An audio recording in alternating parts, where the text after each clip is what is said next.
मोर drama यात्रा भलिया गोटे विषय तेणु एकांकिका को शेष पढ़ेगा कैरेक्टर करके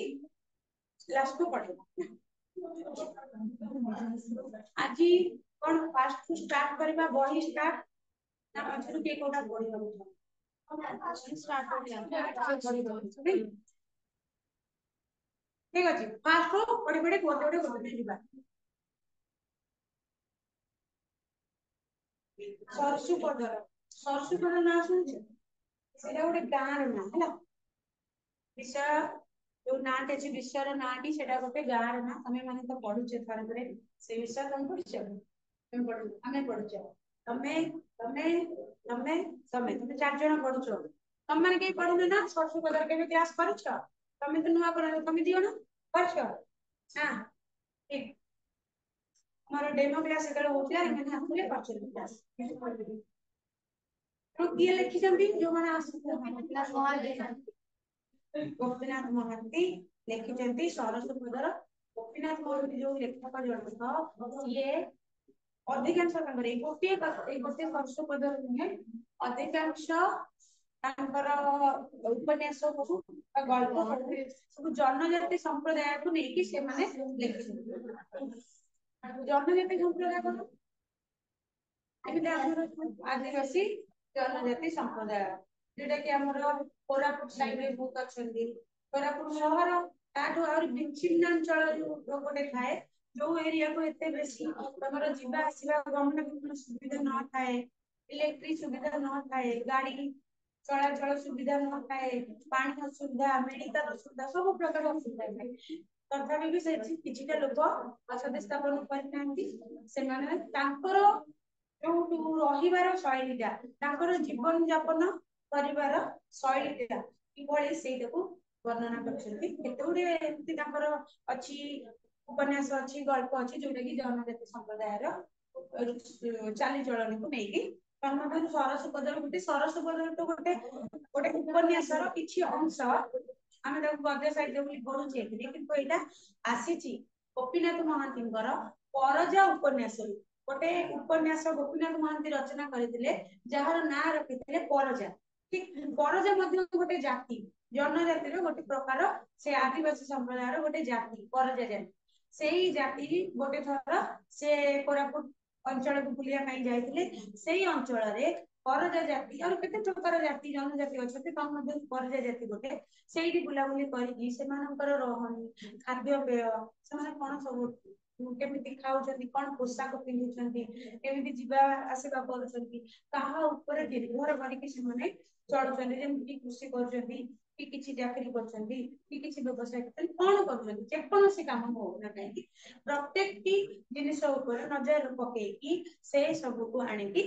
उपन्यास रचना करथिले जोटा कि परजा बोले ता नाम रखिसेंती एवं सेही परजा उपन्यासर किछि अंश हैला सरसुपद सरसुपद गोटे गाँव रो ना सेही गाँव रो ना रे सेही गाँव रे गोटे परिवार सूत्र जानि पगी गोटे परिवार तार पुआ झियो स्त्री समस्त किछि गोटे परिवार सेही परिवार ऊपर परजा उपन्यास पूरा आरंभ शेष जाए अछि तमे तो आरंभ शेष जाए परजा उपन्यास विषय जानि परिबनी बहिरु काहे ना इधर किछि अंश अछि जदि केबे इच्छा हुए परजा उपन्यास केबे डाउनलोड करि पाउ या फिर तांकर बही मिलुछि आनि पढि पाउ इच्छा हेले खाली बही एमती किना बहुत पिलांकर गप पढ़िबा पई भी इच्छा थाए बहुत पिलांकर उपन्यास पढ़िबा पई सेटा गोटे हबी थाए बहुत प्रकार बही कलेक्शन करी से घरे रखती पढ़ते तेणु कार भी इच्छा हेले से तुम से जो क्यारेक्टर पढ़ो तार अधा अंशटा पढ़ो हुए तो मन में आग्रह आसपे कौन हम से फैमिली अवस्था से सब कौन है खूब दुखर घटनाटा माने तार झील पुओ लास्ट को जेल जीवे तार सब नष्ट भ्रष्ट हो बहुत दुखर कहानीटा केबे इच्छा हेले ना नेट रू डाउनलोड करके पढ़ी पारिबे तेणु जहाँ हो एत कथा आम कहीं पढ़ा आम बही जेत अच्छी से पढ़ा सरसुपदर बही अच्छी पढ़ा पूर्व प्रथम लेखक विषय सम्यक धारणा रखा उचित लेखक होती गोपीनाथ महांती जे कि 1914 ख्रीटाब्द जन्म ग्रहण करते 1991 मसीह देहत्याग करते आधुनिक ओडिया कथा साहित्यर प्रख्यात स्रष्टा भाव ଗୋପୀନାଥ ମହାନ୍ତି ସୁପରିଚିତ। କଥା ସାହିତ୍ୟ ଅର୍ଥାତ୍ ଗପ ଉପରେ ସବୁ ଉପନ୍ୟାସ ଗପ ଏସବୁ ଲେଖିଥିଲେ। କବିତା ବେଶୀ ସେ ଲେଖିନାହାନ୍ତି, କିଛିଟା ଲେଖିଛନ୍ତି କିନ୍ତୁ ଏତେ ଲୋକଲୋଚନକୁ ଆସିପାରି ନାହିଁ, କିନ୍ତୁ ଲେଖିଛନ୍ତି ବହୁତ ଗୁଡେ କବିତା ମଧ୍ୟ ସେ ଲେଖିଛନ୍ତି। କିନ୍ତୁ ସିଏ କଥା ସାହିତ୍ୟିକ ଭାବରେ ଅଧିକାଂଶ, ଯେହେତୁ କଥା ସାହିତ୍ୟ ଅଧିକ ଲେଖିଛନ୍ତି, ଅଧିକ ଉପନ୍ୟାସ ଅଧିକ ଗଳ୍ପ ଲେଖିଛନ୍ତି, ତେଣୁ ସେ କଥାକାର ଭାବରେ ପରିଚିତ। ସେ ଥିଲେ ଅସାଧାରଣ ପ୍ରତିଭାର ଅଧିକାରୀ। ଓଡ଼ିଆ ଉପନ୍ୟାସ ରଚନା କ୍ଷେତ୍ରରେ ଲେଖନୀ ଚାଳନା କରି ସେ ଏକ ନୂତନ ଦିଗନ୍ତ ଉନ୍ମୋଚନ କରିଯାଇଛନ୍ତି। ବିଶେଷ ଭାବରେ ଆଦିବାସୀ ଜୀବନ ଚିତ୍ର ଅଙ୍କନରେ ତାଙ୍କର ଦୃଷ୍ଟିଭଙ୍ଗୀ ଅନତିକ୍ରମ। ବିଶେଷ ଭାବରେ ଏତେ ଜଣ ସାହିତ୍ୟିକ ଅଛନ୍ତି, କେତେ ପ୍ରକାର ସମାଜର ବିଭିନ୍ନ ଦିଗକୁ ନେଇକିନା ସାହିତ୍ୟ ରଚନା କରନ୍ତି। ଯେମିତିକି ତମେ ଅତି ଗୋଟେ ଜଣାଶୁଣା ନା ଫକୀର ମୋହନ ସେନାପତି, ବହୁତ ଗୁଡେ ଗପ, ବହୁତ ଗୁଡେ ଉପନ୍ୟାସ ତାଙ୍କର ଜାଣିଛନ୍ତି। ତାଙ୍କ ଉପନ୍ୟାସ ବହୁତ ଗୁଡେ ନୁହଁ, ମାତ୍ର 4ଟି ଉପନ୍ୟାସ ସେ ଲେଖିଛନ୍ତି। କଣ ଅଛି ଜାଣିଛ?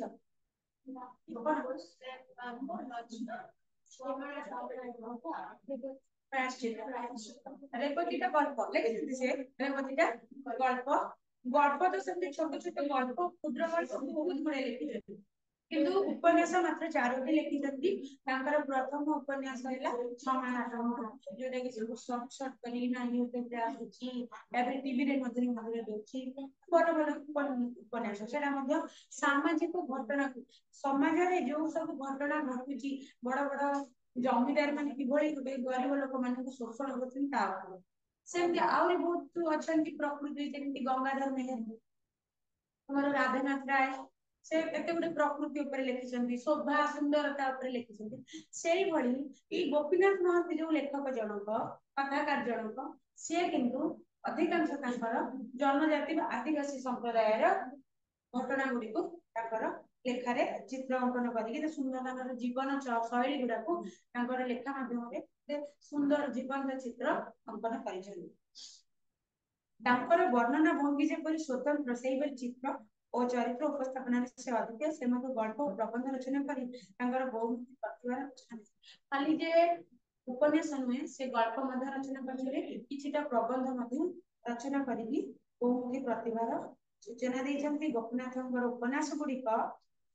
ଯେପରି ରସସିକ୍ତ, ଅନ୍ୟାନ୍ୟ ରଚନା ମଧ୍ୟ ସେପରି ଶୁଭପାଠ୍ୟ। ଗୋପୀନାଥ ମହାନ୍ତିଙ୍କ ରଚିତ ଉପନ୍ୟାସ, ତାଙ୍କର କେତେ ଗୁଡିଏ ଉପନ୍ୟାସ ଲେଖା ଅଛି, ତା ମଧ୍ୟରୁ ତମେ 4-5ଟା ଅତି କମରେ ମନେ ରଖିବ। ବେଳେ ବେଳେ କ୍ୱେଶ୍ଚିନ୍ ଆସିଯାଏ କି ଏଇଟା ତ ତମର ଆସିଲା ପରଜାରି, ତ ବେଳେ ବେଳେ ଆସିବ ପରଜାକୁ ଛାଡିକି ଗୋପୀନାଥ ମହାନ୍ତି ଆଉ କେଉଁ ଉପନ୍ୟାସ ରଚନା କରିଛନ୍ତି, 1 କି 2ଟା ଅତି କମରେ ମନେ ରଖିବ। ପ୍ରାୟତଃ ମନେ ରହିଯିବ, କାରଣ ସେ ଏମିତି ନାଁ ବି ଦେଇଛନ୍ତି ତାଙ୍କର ଉପନ୍ୟାସ ଗୁଡିକର। ସେ ମାନେ ଜନଜାତି ସମ୍ପ୍ରଦାୟର ନାଁ ଗୁଡିକୁ ମଧ୍ୟ ବାଛି ବାଛି ଦେଇଛନ୍ତି, ଜାଣି ହବ। ଯେମିତିକି ଗୋଟେ ଦାନାପାଣି, ଦାନାପାଣି ଗୋଟେ ଉପନ୍ୟାସ, ସେଥିରେ ମଧ୍ୟ ଗୋଟେ 2ଟା ଗୋଟେ ସ୍ୱାମୀ ସ୍ତ୍ରୀର କ୍ୟାରେକ୍ଟରକୁ ନେଇକି ଲେଖିଛନ୍ତି। ଆଉ ଗୋଟେ ପରଜା ଗୋଟେ ଉପନ୍ୟାସ, ହରିଜନ ଗୋଟେ ଉପନ୍ୟାସ, ଅମୃତର ସନ୍ତାନ ଗୋଟେ ଉପନ୍ୟାସ, ଦାନାପାଣି ଗୋଟେ ଉପନ୍ୟାସ, ମାଟି ମଟାଳ ତା ମଧ୍ୟ ଗୋଟେ ଉପନ୍ୟାସ, ଦାଦିବୁଢା ଲୟ ବିଲୟ, ଏତିକି ତାଙ୍କର ସୁପ୍ରସିଦ୍ଧ ଉପନ୍ୟାସ ଗୁଡିକ। ତାକୁ ଛାଡିକି କ୍ଷୁଦ୍ର ଗଳ୍ପରେ କିଛିଟା ଲେଖିଛନ୍ତି, ଛୋଟ ଛୋଟ ସର୍ଟ ଷ୍ଟୋରିଜ ଗୁଡାକ। ତା ଦେହରେ କଣ ଅଛି,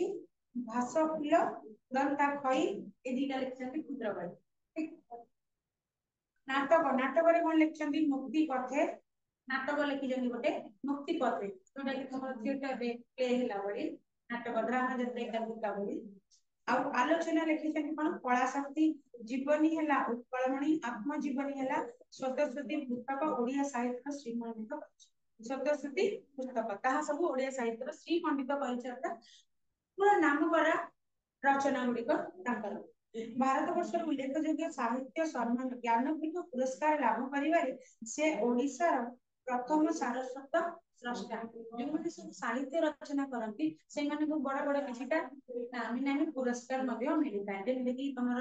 ଜ୍ଞାନପୀଠ ପୁରସ୍କାର ହେଲା। ଆଉ କୋଉ ପୁରସ୍କାର ଜାଣିଛ ଯୋଉଟା କି ସାରସ୍ୱତ ସାଧକ ମାନଙ୍କୁ ମିଳିଥାଏ, ଯୋଉମାନେ ସାହିତ୍ୟ ରଚନା କରୁଥାନ୍ତି, ସେ ଗପ ହଉ, କବିତା ହଉ, କାବ୍ୟ ହଉ, ଉପନ୍ୟାସ ହଉ, ବା ମୋର ଗୀତି କବିତା ହଉ, ଯାହା ନାଟକ ଏକାଙ୍କିକା ହଉ, ଏସବୁର ସାହିତ୍ୟ ପ୍ରବନ୍ଧ ନିବନ୍ଧ ମଧ୍ୟ ସାହିତ୍ୟ କ୍ଷେତ୍ରରେ କିଛିଟା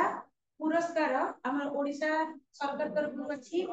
ଭାରତ ସରକାର ତରଫରୁ ମଧ୍ୟ ଅଛି। ज्ञानपीठ पुरस्कार गोटे आउ केन पुरस्कार केंद्र साहित्य अकादमी पुरस्कार ओडिशा साहित्य अकादमी पुरस्कार हां ज्ञानपीठ पुरस्कार और केते कोन ए सब सारा सारा पुरस्कार बहुत गुडे युव साहित्य पुरस्कार एमती केते गुडे साहित्य सारस्वत साधक मानक मिलता है तन्मध्यरु ज्ञानपीठ पुरस्कार गोटे भल नामी दामी पुरस्कार के बड़ बड़ लेखा जदि जने पाइके तमन साहित्य सेटिकी दम अछि साहित्य लेखार सेटिकी दम अछि सेति से ज्ञानपीठ पुरस्कार अच्छा आउ के पाइ जंती ज्ञानपीठ पुरस्कार प्रतिभा राय ना सुनिछ प्रतिभा राय से मध्य ज्ञानपीठ पुरस्कार एमिति तो बहुत साहित्य पाइ जंती किंतु जो ना गुडे को तमे बेसी करके जानिथिबो सुनिथिबो सेति में तांकर नार उदाहरण देली प्रतिभा राय नाम तो समस्त जानिथिबो केते सुंदर सुंदर हमर जो 19 मसिया वाक्य के लेकिन सुंदर रचना से लिखुचंती और केते कोन लिखिचंती गोटे कोणार्क मंदिर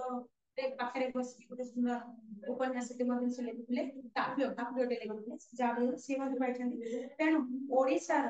प्रथम सारस्वत स्रष्टा जे कि ज्ञानपीठ पुरस्कार पाइले से होचंती गोपीनाथ महांती ता परवर्ती समय रे बहुत ओडिया लोक ओडिया सारस्वत साधक माने लेखक लेखिका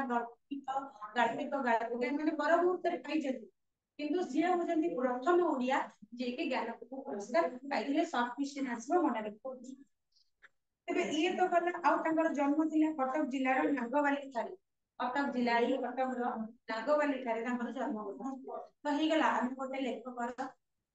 लेखकर जीवन तो बहुत किछि अछि किंतु हम अल्प किछि जानले कोन प्रथमतः से को विषय रे लेखुଥିଲେ कोन सब तांकर साहित्य सृष्टि अछि को मसिया रे जन्म ग्रहण करथिले को मसिया रे देह त्याग करथिले को भी जन्म ग्रहण करथिले एवं केउ पुरस्कार पाइथिले एति की जानि गले किछिटा अनुसार हम से लेखकक विषय रे जानि गलो किंतु तो लॉन्ग क्वेश्चन लिखिया को पड़िबो प्रथमे तो लेखक विषय रे लिखिया को पड़िबो ना देन एई गुडा को टिके देखबो तापर विषय चाहो एति के गला हम लेखक परिचय तापर हम आसबा विषय विषय गोटे तुमर बहुत अच्छी सारा संबंध संपर्क करे सेटा को म जाउनी काहे ना विषय तो सब किछि अछि एटा सरस्वत संपर्क करे गोपीनाथ महांती लिखे चंती हां एइरे मध्ये गोटे अछि जोटा कि विषय तुम पाइबनी पेशेंट गोपीनाथ महांती पर प्रसिद्ध उपन्यास परजा उपन्यास रु तांकर गोटे अति फेमस उपन्यास जोटा कि परजा सेही उपन्यास रु सरस्वत विषय की संबंधित होइछ देखो क्वेश्चन आसीबो सरस्वत र विषयटी लेखकଙ୍କର केउ आसीछि केउ ग्रंथरु आसीछि बा सरस्वती रो परजु सरी परजा उपन्यास आसीछि एही स्मरणीय उपन्यास आरंभ सरस्वती रो ही होइछि तबे एई उपन्यासटी जे लेखिबा आरंभ करिसंती लेखक परजा उपन्यासटी लेखिबा आरंभ कले प्रथम रे एठी जहा अछि परजा उपन्यास आरंभ रे मध्ये सेटा अछि प्रथम पर्याय एटा आठ और लंबी जाइछे पूरा कहानी तो विषय रे कोन अछि को जिला को जाई कि कोठी कोठीला अब उपन्यास लेखिबा साधारण रे जे कोन से विषय गोटे लेखिबो आ गोटे जाति को नै कि लेखिबा तमे से जाति विषय रे किछि जानि नथिबो ताले तमे केमे लेखिबो तमको एबे कुआ जिवो ए तमे गोटे हम जनजाति पर खाद्य पेय किबा सब जानिछो जानिनो तमको जदि गोटे तांको विषय किछि टॉपिक दिया जिवो तमे कोन लेखि परिबो लेखि परिबो किंतु तमे कोणार्क मंदिर समस्त जाइछो समस्त जाइथिबो प्राय ना जाइथिबो जाइनो अच्छा कोन जोठी के हो गोटे जागा को तमे जाइछो सेही विषय रे तमको की कहलो गोटे एसे लेखन परिबो ना लेखि परिबो ठीक सेमती ए जो लेखाटा लेखिया पई उपन्यासिक बंधु बा तमे लेखक बोली डाकिबार उपन्यासिक परिबार कथा कर मधे कहबा से कोरापुट जाइछंती गोटे दिन कोरापुट सेट लक्ष्मीपुर जिबा रास्ता रे गोटे घाटी अछि धर्म द्वार घाटी रास्ता जो मानक घर सब थिबो कोरापुट साइड रे केबे बस से गला बेले जड़ी जड़ी जाइथिबो घाटी रास्ता रे कि पहाड़ को काटी की रास्ता बनाइथिबो ऊंचा राउंड राउंड हे कि से जेमति लागुथिबो कि हम एभळे जाउछी कि जाइछो केबे ना समस्त लोकल बिला सब कत किया अरे अच्छा सपोर्ट एरिया लोक की अछि कोठी तम घर मालकन हां सेपटी भी अछि ना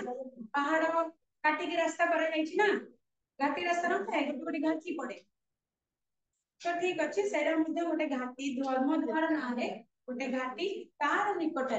गोटे छोट गाँ अछि जार ना अछि सरसपदर गाँ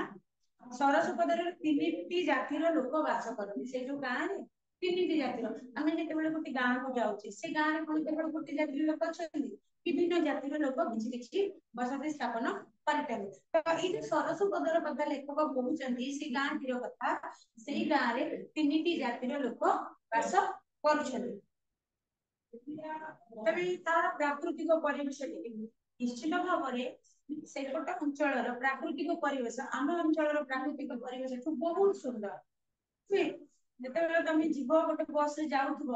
ଏଇ କୋଷ୍ଟାଲ ଏରିଆକୁ ଛାଡି ଦିଅ ହେଲା ତମେ ଯିବ ଯିବ ପାହାଡିଆ ଅଞ୍ଚଳରେ ବୁଲିବାକୁ ଯାଇଥିବ କୋରାପୁଟ ହଉ ମାଲକାନଗିରି ଆମର କୋରାପୁଟ एते सुंदर प्राकृतिक परिवेश सेपटे पहाड़ जंगल नदी झरणा जलप्रपात सुंदर सुंदर परिवेश तेणुक से जो प्राकृतिक परिवेश भितर गढ़ी उठिଥିବା এই ছোট গাঁটি অত্যন্ত মনোরম एते सुंदर थिला लेखक मन को मोहित करने ताको अति खुशी से विभोर है से विषय ताको सेति से गाना ताको सेति अट्रैक्ट लागला बोली से ता विषय उपन्यास देले ତେଣୁ ଜନଜାତି ମଣିଷର ଜୀବନ ଚିତ୍ର ସରସ ପଦରରେ ମିଳିବ ଏଇ ଗପଟିରେ ଜନଜାତି ସମ୍ପ୍ରଦାୟର ଲୋକମାନେ ଅତି ନିରୀହ ସେମାନେ କପଟ ଛନ୍ଦ ଏସବୁ କିଛି ତାଙ୍କ ମନରେ ନଥାଏ ତେଣୁ ଆମର ସତ କଥା ସହରିଆ ଅଞ୍ଚଳ ହେଲେ ଯେତେ ଯେତେ ତମେ ଆଡଭାନ୍ସ ହେଇଯିବ ଯେତେ ଯେତେ ସହର ଅଞ୍ଚଳକୁ ଆମେ ଯାଉଛେ ଆମ ମନରେ ସେତିକି ସେତିକି ଗୋଟେ ବିଦ୍ୱେଷ ଭାବ ମନରେ ଅଛି ଛଳନା ରହୁଛି ଆମେ ଛୋଟ ପିଲା ଛଳନା ଆସିଲି ଟିକେ ବଡ ହେଲେ ପରିବାର ବେଲେ ଆସିଯିବ କିନ୍ତୁ ରହେ ପ୍ରତ୍ୟେକଟି ଘର ଛଳନା ଇନ୍ ଦ ସେନ୍ସ କହୁନି ଗୋଟେ କପଟ ଅତି କଦର୍ଯ୍ୟ କିନ୍ତୁ ରହୁଛି ହେଲା କିଛିଟା ପରିମାଣର ଅଛି ଆମେ ଏ ଲୋକ ସହିତ ମିଶୁଛେ ଏ ଲୋକ ସହିତ ମିଶୁନେ ଆମେ ଯାହା ସହିତ ଗୋଟେ କଥା ହଉଛେ ଡିଲିଂ କରୁଛେ ଭାବି ଚିନ୍ତିକି କରୁଛେ ଆମେ ଏ ଲୋକ ସହିତ ବନ୍ଧୁତା କଲେ ଆମର ଫାଇଦା କଣ କିନ୍ତୁ ସେଇ ସରଳ ଲୋକମାନେ ସେମାନଙ୍କ ମନରେ ସେ କପଟଟା କପଟ ଭାବ କିଛି ନଥାଏ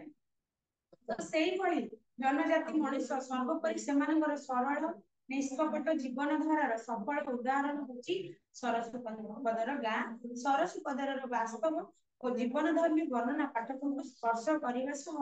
ଜନଜାତି ଜୀବନ ଚର୍ଚ୍ଚାକୁ ଉନ୍ମୋଚିତ କରିବାରେ ସହାୟକ ଜନଜାତି ମାନେ କେଉଁଭଳି ବଞ୍ଚନ୍ତି ତଥାପି ସେମାନେ ଖୁସି ଆମେ ମାନେ ଏତେ ସାରା ଜିନିଷ ରହିକି ଆମେ କୋଉଠି ଖୁସି ଅଛୁ କିଛି ନା କିଛି ଅଭାବ କୋଉଠି ନା କୋଉଠି ରହିଛି ମନରେ ନାଇଁ एते सुंदर घर एते गाड़ी घोड़ा सब प्रकार चाकचक्य लग्जरियस लाइफ तमे मेंटेन करो नहीं तथापि हमर अभाव रोज तथापि हम खुशी नहीं गोटे जिंस मिली गले आ गोटे जिंस हमको पाइବାକୁ इच्छा होउची जेमिति कि तमर इकोनॉमिक्स रे गोटे धाडी अछि human wants are unlimited but our resources are limited हम बाबा कम पैसा थाए संबळ कम किंतु हमर वांटिंग गुडा को हमर जिंस गुडा को पाइला पई कि बहुत इच्छा थाए गोटे काली जदि गोटे साइकिल चलुथबो साइकिल टा तमके नहीं चाली चाली आछो साइकिल देखले मन हो साइकिल किने साइकिल टा जब किनी दबो किछि दिन जाइछो बाबा स्कूटी रे किनले कोनतानी कि गोटे बाइक टे किनले कोनतानी बाइक टे किन दबो मासे दिन से 6 मास वर्ष चली थबो आ गोटे कार देख देले को संगटे कार धरि आछि कार पे आन देले कोनतानी पैसा रख के कार किन नहीं कार किन देले आ धन किछि किछि सब जिंस रे इटा मनुष्य स्वाभाविक प्रक्रिया एटा किछि माने जे जहा पकरे अछि ना ता पकरे कम अछि ता पकरे बेसी अछि पाठ पढ़ा क्षेत्र रे मध्य एटी भलो मार्क्स कि जदी पढ़ी 80% रखि देबो ना आउरी भल पढ़ी रहि जाय न थांदा इवन जदी तमे 95% पे रखि दाओ हमर 96 कि 97 कि जाय न थांदा टिके बढ़ जाय न थांदा आसे हमर सेटा माने मानव आम मनुष्य गोटे प्रक्रिया स्वतंत्र भाବରେ मନରେ बाहरी आसे किंतु सेई लोक माने से किंतु ताको जे जहा अछि शीतर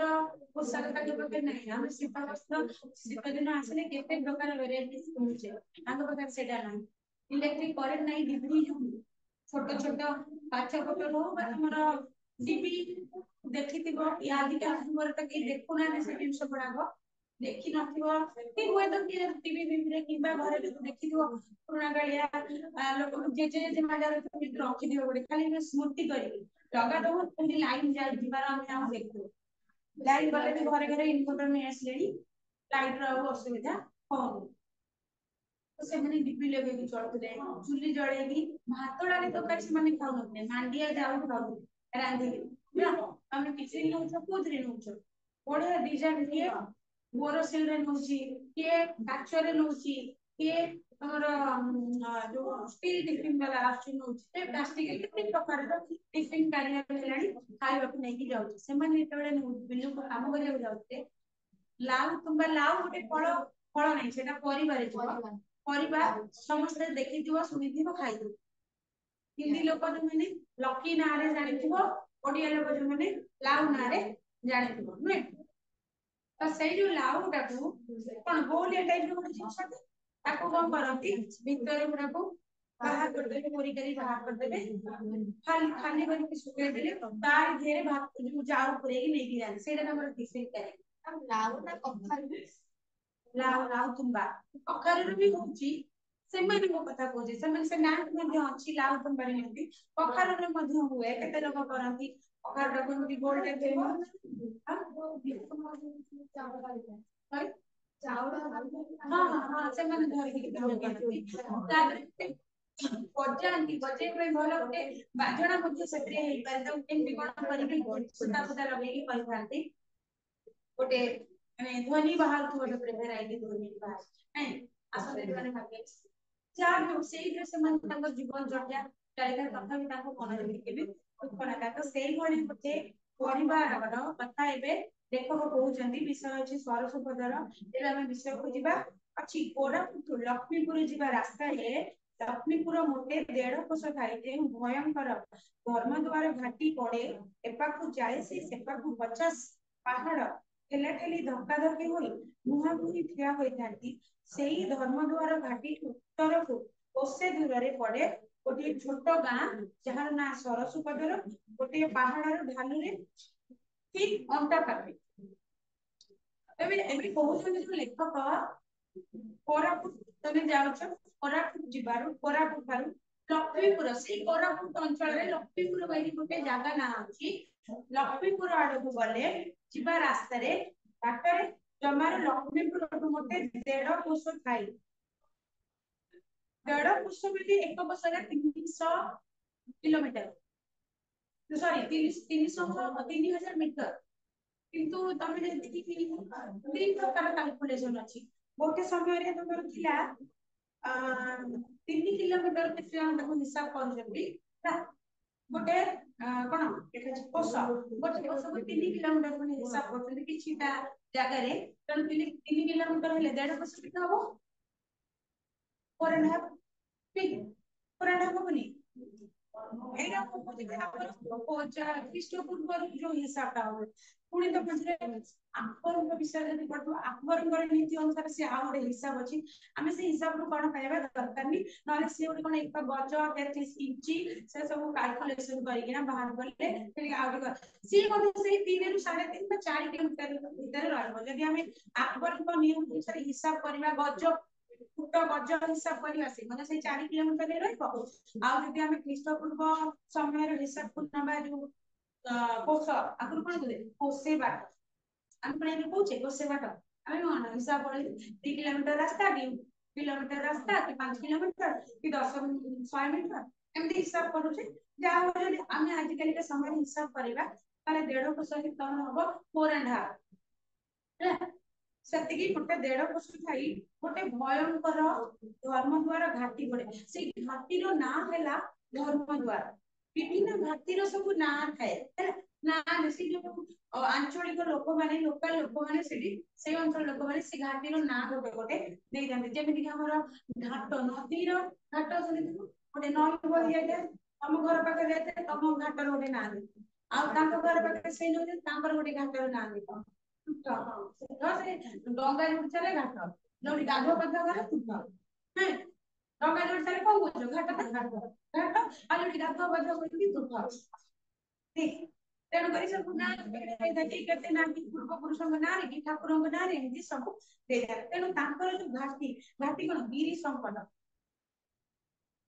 मन पहाड़ को पहाड़ गुड़ा से थिला रास्ता घाट नथिला से जगह को लोग जिबे केंदी पहाड़ को काटी किना रास्ता बनाबो पहाड़ को काटी रास्ता बनेबे कोन पहाड़ को समान करिवे କରିବେନି ତାକୁ କଣ କରୁଥିଲେ ସେଇ ଉପରେ ଉପରେ କାଟି କାଟି କାଟି କାଟି ଦେଲେ ବାହାରେ ଏମିତି ଯାଇଛି ସେ ରାସ୍ତା ସାରା ଆଉ ସିଧା ତ କରିବନି ସେ ସବୁ ଟିକେ ଟିକେ ଟିକେ ଟିକେ ତାକୁ ବହୁତ ଉରଗି କୁଟିଳ ଭଳି ଉରଗି କୁଟିଳ ମାନେ ସାପ ଯେମିତି ବଙ୍କେଇ ଡକେଇ ତ ସେ ରାସ୍ତା ଉପରେ ମଧ୍ୟ ସେମିତି ବଙ୍କେଇ ଡକେଇ ଦେଇକି କଟା ହେଇକି ହେଇଥାଏ ତାକୁ କୁହାଯାଏ ଗିରି ସଂକଟ ବା ଘାଟି ସେଇ ଘାଟିର ନାଁ ହେଲା ଧର୍ମଦ୍ୱାର ଘାଟି ଆଉ କଣ କହିଲେ ଏପାକୁ 40 ସେପାକୁ 50 ପାହାଡ ଠେଲା ଠେଲି ଧକ୍କା ଧକ୍କି ମୁହାଁମୁହିଁ ଠିଆ ହେଇଛନ୍ତି ପାହାଡ କାହିଁକି ଏଇ କଥା ଲେଖକ କହୁଛନ୍ତି ଗୋଟାଏ ପାହାଡ ଜାକି ଜାକି ଜାକି ଜାକି ହେଇକି ରାସ୍ତାଟି ଯାଇଛି ଦିପଟେ ପାହାଡ ଏପଟେ 40-50 ପାହାଡ ଏପଟେ 40-50 ପାହାଡ ଗୁଞ୍ଜା ଗୁଞ୍ଜି ଠିଆ ହେଇଛନ୍ତି କହିବାର ଅର୍ଥ ପାଖ ପାଖକୁ ଲାଗି ଲାଗିକି ପାହାଡ ଗୁଡିକ ଭରପୁର ହେଇକି ଅଛି ସେଇଆକୁ ସେ କହିଲେ 50 ପାହାଡ 40 ବା 50 ପାହାଡ ଠେଲା ଠେଲି ଧକ୍କା ଧକ୍କି ହେଇ ମୁହାଁମୁହିଁ ହେଇ ଠିଆ ଲୋକମାନେ ଜାକି ଜୁକି ହେଇକି ଠିଆ ହେଲେ ଧକ୍କା ଧକ୍କି ହେଲା ଭଳିଆ ଲାଗେ ଠିକ ସେମିତି ପାହାଡ ଗୁଡିକ ଏତେ ଗୁଞ୍ଜୁରୁ ଗୁଞ୍ଜୁରୁ ହେଇକି ଅଛି ଯେ ଏତେ ପାଖାପାଖି ହେଇକି ଅଛି ଯେ ଲେଖକ ସେଇଟାକୁ ବର୍ଣ୍ଣନା କରିଛନ୍ତି କି ଠେଲା ଠେଲି ହେଇକି ରହୁଛନ୍ତି ବା ଧକ୍କା ଧକ୍କି ହେଇକି ରହୁଛନ୍ତି ତାପରେ ସେଇ ଯୋଉ ଧର୍ମଦ୍ୱାର ଘାଟିକୁ କୋଉ ଦିଗକୁ ଗଲେ ଉତ୍ତର ଦିଗ ସବ୍ କ୍ୱେଶ୍ଚିନ୍ ଆସେ କୋଉ ଦିଗକୁ ଗଲେ ତମର ବହିରେ ମଧ୍ୟ ସବ୍ କ୍ୱେଶ୍ଚିନ୍ ଟା ଅଛି ଉତ୍ତର ଦିଗକୁ କେତେ ବାଟ ଗଲେ ପୁଣି କୋଷେ ବାଟ ଗଲେ ପୁଣି 3 କିଲୋମିଟର ଗଲେ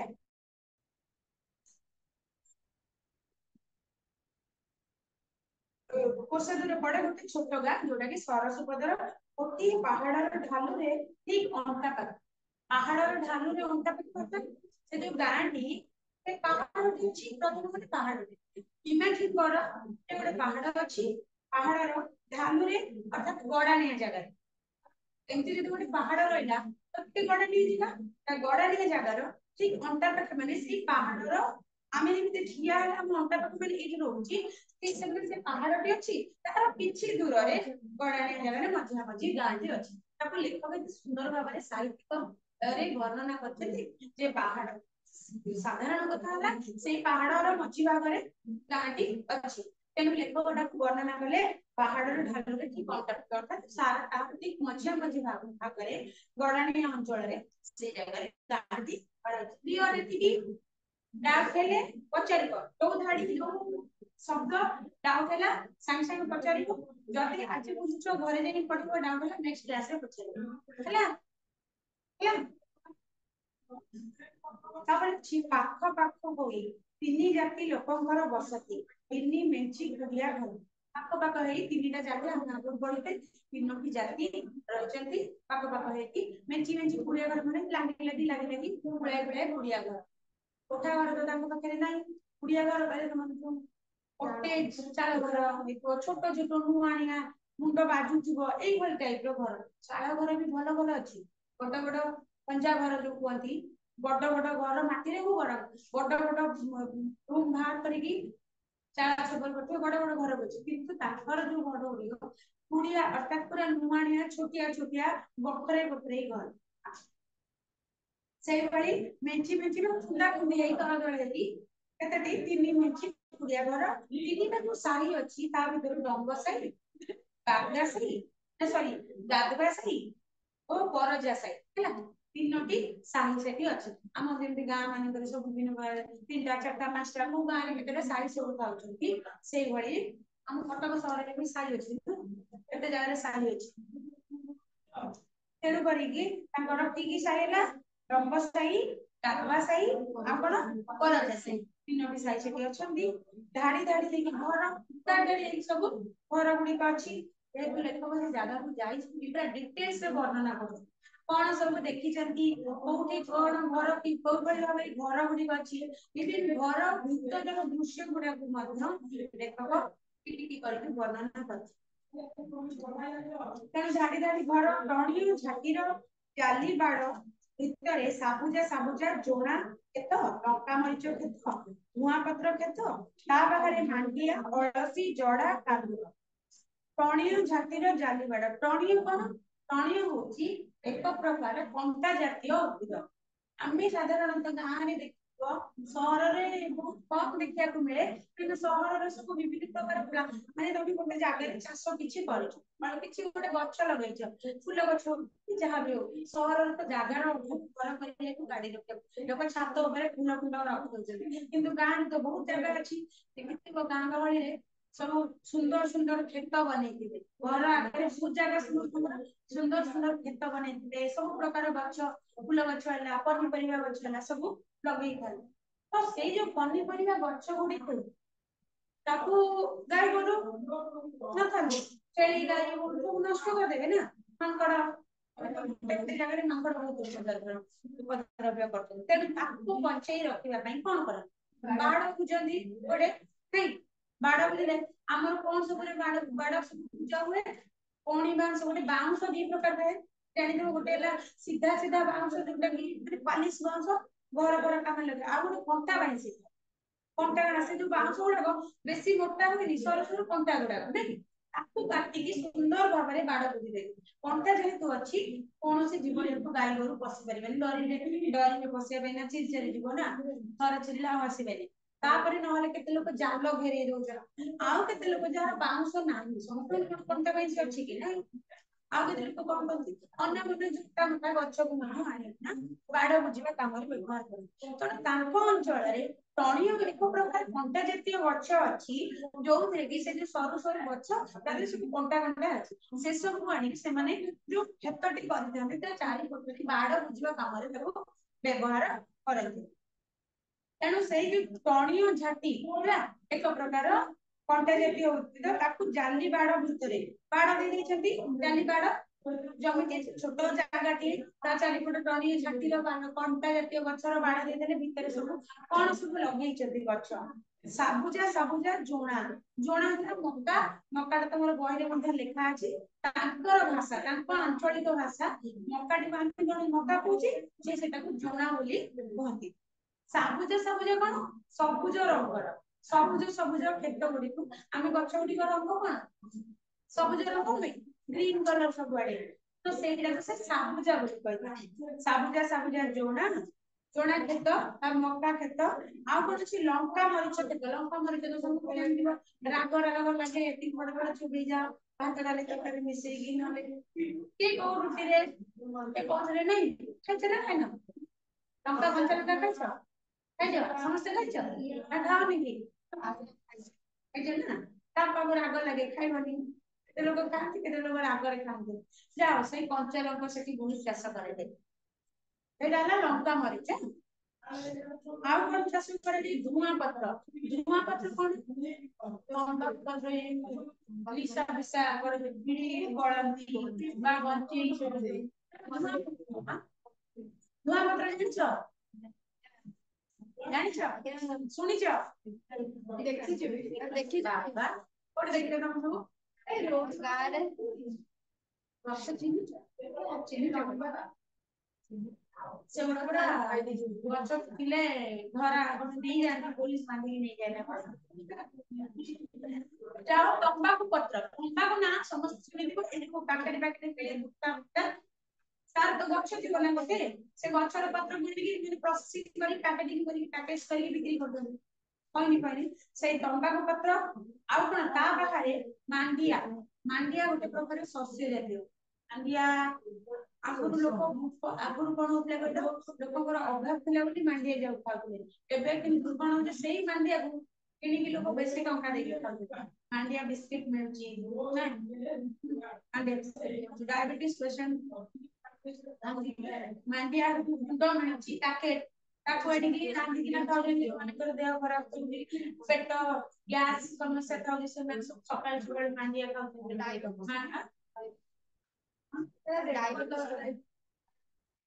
ପାକେଟ ସବୁ ମିଳୁଛି ଆହୁରି ତା ଦେହରେ ପ୍ରୋସେସିଂ କରିକି କେକ୍ ମାଣ୍ଡିଆ ବିସ୍କୁଟ କେତେ ପ୍ରକାର ଜିନିଷ ମିଳିଲାଣି ଏବେ ସବୁ ସୌକିନରେ ତାକୁ ଖାଇଲେଣି ଆଉ ସେତେବେଳେ ମାଣ୍ଡିଆର ରେଟ୍ କମ ଥିଲା ଲୋକମାନେ ଘରୋଇ ଭାତ ଡାଲି ଭଳିଆ ଖାଉଥିଲେ ଏବେ କିନ୍ତୁ ସେଇଟାକୁ ପ୍ୟାକେଟ କରିକି ପ୍ରୋସେସିଂ କରି ବିସ୍କୁଟ ପତ୍ର କରିଦେଲେ ସେ ଜିନିଷର ରେଟ୍ ଏତେ ବଢି ଯାଇଛି ଆମେ ଭାବିବାନି ଯେ ସେଇଟା ମାଣ୍ଡିଆଟା ଏତେ ଟଙ୍କା ସାଧାରଣ ମାଣ୍ଡିଆ ତାକୁ ପ୍ରୋସେସିଂ କରି ବିସ୍କୁଟ ବନେଇ ଦଉଛନ୍ତି ଏତେ ଟଙ୍କା ତେଣୁକରି ସେଇ ମାଣ୍ଡିଆ ଆଉ ଅଳସୀ କଣ ଅଳସୁଆ ଅଳସୁଆ ଆଉ କଣ ତମକୁ ସବୁ କହିଥିଲି ଅଳସ କଣ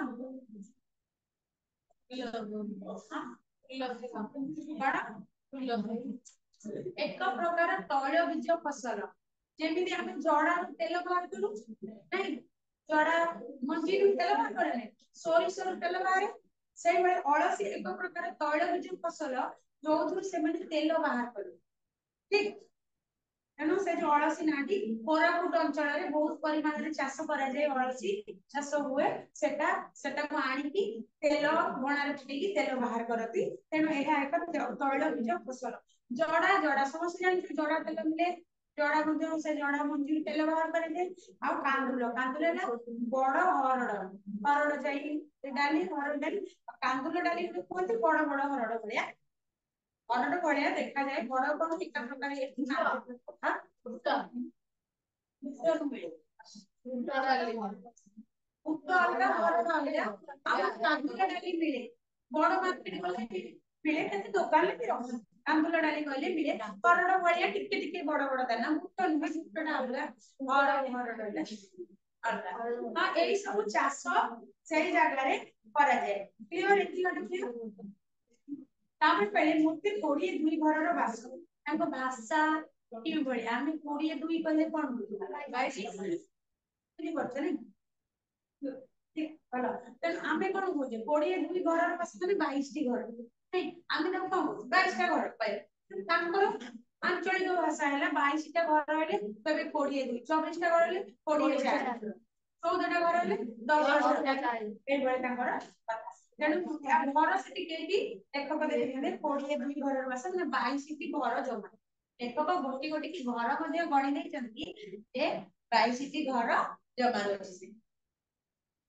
ପୁଣି ଏଇ ଗାଁର ବରଜା ସାହିର ସୁପ୍ରଜାନୀ ତାର ଟିକେ ସଂସାର ବିକୁଘେନି ଖୁସି ବାସି ଚଳୁଥିଲା ଏବେ ଆସିଲା ଲୋକ ବିର କିଏ କାହା ବିଷୟରେ ଲେଖକ ଏତେ ସାରା କଥା କହୁଛନ୍ତି ପ୍ରଥମେ ବର୍ଣ୍ଣନା କରିଦେଲେ ଗାଁଟି କୋଉଠି ପଡେ କୋଉ ଭଳି ଭାବରେ ଯିବାକୁ ପଡେ ତାପରେ ବର୍ଣ୍ଣନା କରି କଲେ କଣ ଗାଁଟିରେ ସବୁ କଣ ଚାଷ କରାଯାଏ କେଉଁଭଳି ଦେଖାଯାଏ ବର୍ଣ୍ଣନା କରିଦେଲେ ତାପରେ ଆସିବା ସେ କ୍ୟାରେକ୍ଟର ଯୋଉ ଲୋକ ବିଷୟରେ ଲେଖକ ଏତେ ସାରା ଗୋଟେ ବିରାଟ ଉପନ୍ୟାସ ରଚନା କରେ ସେଇ ଲୋକ ଏଇ ଗାଁର ପରଜା ସାହି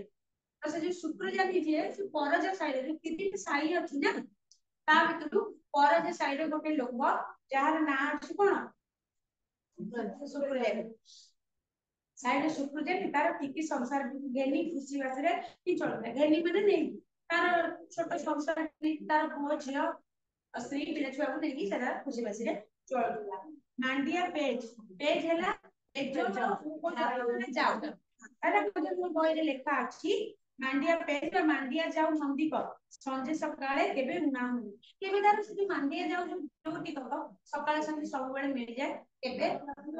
ଅଭାବ ହୁଏ ନାହିଁ ଯେ ଖାଇବାକୁ ପାଇବି ଆଜି ସକାଳେ ଖାଇଲି ସନ୍ଧ୍ୟା ହେଲାଣି ସେମିତି ନାହିଁ ସବୁଦିନ ମୋର ମାଣ୍ଡିଆ ଯାଉ ସବୁଦିନ ତାକୁ ସକାଳେ ସନ୍ଧ୍ୟା ମିଳିଯାଉଥିଲା ଅଣ୍ଟାର ଡୋରକୁ ଚାରି ଘଣ୍ଟାର ଡୋରକୁ 4 ଆଙ୍ଗୁଳିଆ କୋଉପିନି ଖଣ୍ଡିଏ ଲେଖା କେବେ ଅଭାବ ହୋଇନାହିଁ ଭଲ ମନ୍ଦେ ଚଳୁଛୁ କୋଉପିନି କଣ କାଛା ଭଳିଆ ଛୋଟ ଛୋଟ ବସ୍ତ୍ର ଅଣ୍ଟା ପାଖକୁ ଦେଇକି ଛୋଟିଆ କୋଉପିନି ଭଳିଆ ମାନେ ପିନ୍ଧା ବସ୍ତ୍ର ଛୋଟ ବସ୍ତ୍ର ଖଣ୍ଡେ ଅନ୍ତ ବସ୍ତ୍ର ଯାହାକୁ କୁହନ୍ତି ଧୋତି ଭଳିଆ ଛୋଟିଆ ପିନ୍ଧିଥାଏ ଆଉ ତାଙ୍କର ପାଖରୁ ଏତେ ପ୍ୟାଣ୍ଟ ସାର୍ଟ କପଡା ଆସିବ ନଥାଏ ଧୋତି ଖଣ୍ଡେ ପିନ୍ଧିଲେ ହେଲା ସେ ପୁଣି କପଡା ତାଙ୍କର ଧୋତି ନୁହଁ ଯେ ଅଣ୍ଟା ପାଖରୁ ଗୋଡ ଯାଏ ବଢିଆ ସୁନ୍ଦରିଆ ପାଟ ଧୋତି ନୁହଁ ସାଧା ସିଧା ପତଳା ଅତି ପତଳା ଧୋତି ଅଣ୍ଟା ପାଖରେ ଆଣ୍ଠୁ ପାଖରେ ଥିବ ନହେଲେ ଆଉ ଛୋଟରେ ଭଳିଆ ଗଳେଇ ଯାଇଥିବ ବା ସେତିକି ହେଲା ତାଙ୍କ ବସ୍ତ୍ର ପୁଅ ମାନଙ୍କର ଝିଅ ମାନଙ୍କର ପତଳା ପତଳା ଲୁଗା ଗୁଡିକ ସେତିକି ତେବେ ସେଇଟା ମଧ୍ୟ କେବେ ତାଙ୍କୁ ଅଭାବ ହୁଏ ନାହିଁ ଯାହା ଯେମିତି ଭଲେ ମନ୍ଦେ ସେମାନେ ଚଳେ ପରିବାରଟି ଏଇଭଳି ହସେ ଖୁସେ ଚଳିଯାଆନ୍ତି ପରିବାରରେ ଅଛନ୍ତି କିଏ କିଏ ପରିବାରରେ ତାର ଗୋଟେ ସ୍ତ୍ରୀ ପିଲା ନା ସବାରୀ ତାର 2ଟା ପୁଅ 2ଟା ଝିଅ ପୁଅ ଗୋଟେ ପୁଅ ହେଲା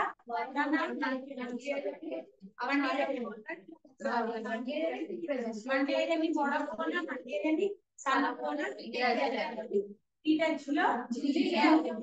ସ୍ତ୍ରୀ ନା ସମ୍ବାରୀ ଯିଏକି ମରିଯାଇଛି ହେଲା ଏଇ ଗପରେ ଆରମ୍ଭରୁ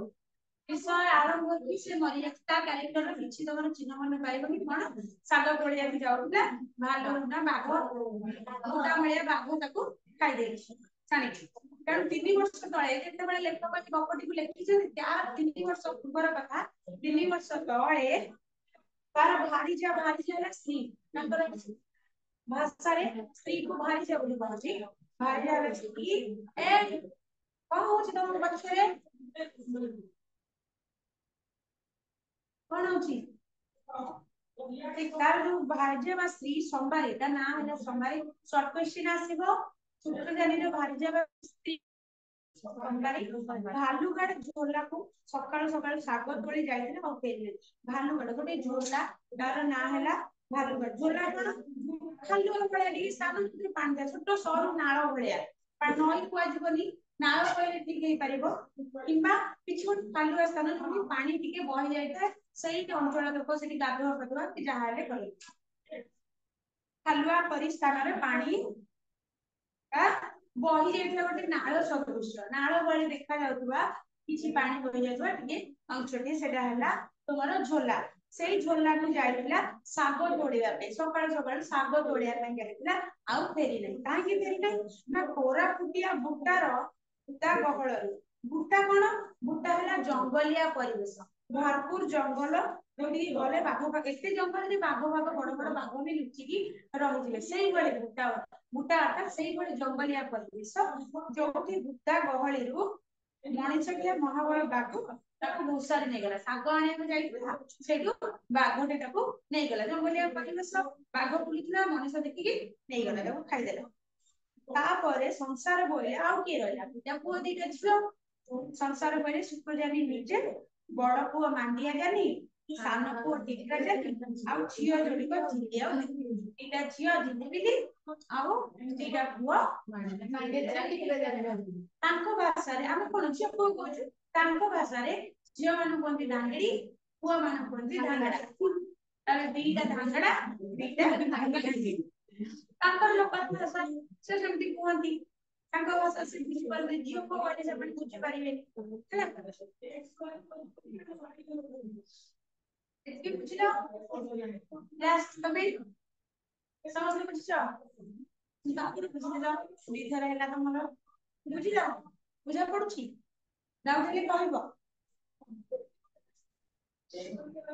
ଏବେ ନୂଆ ଟିକେ କୁଡିଆର ଗଣମୂଷାର ପିଣ୍ଡାରେ ଛୋଟିଆ ନିଆଁଟିଏ ବିକ୍ରି କରି ଯାଏ ନୂଆଣିଆ କୁଡିଆ କହିଛି ଛୋଟିଆ ଘର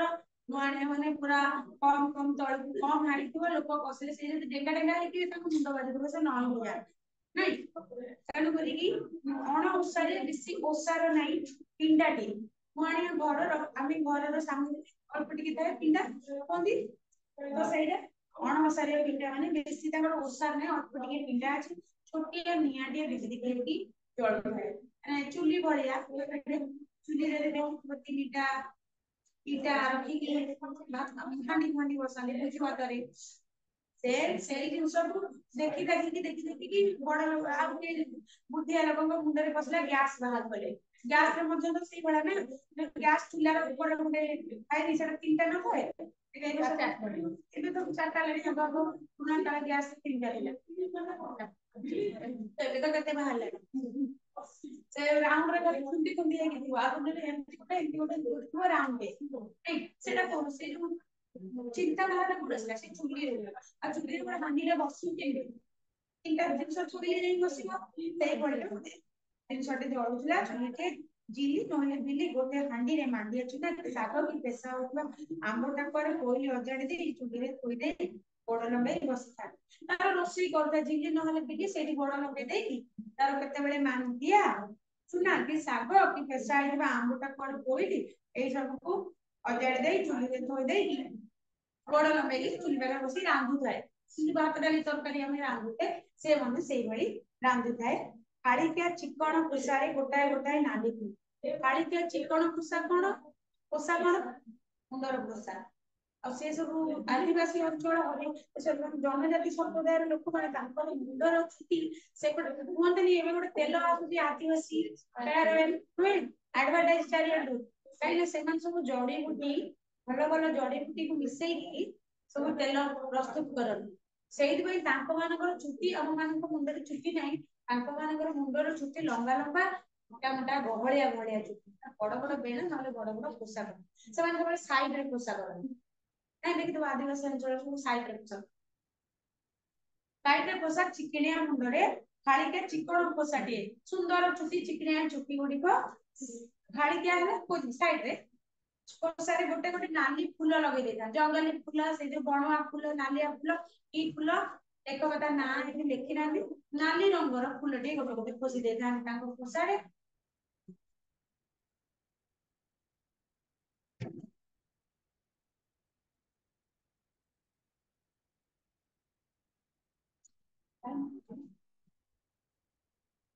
ଏତିକି ଥାଉ ହେଲା,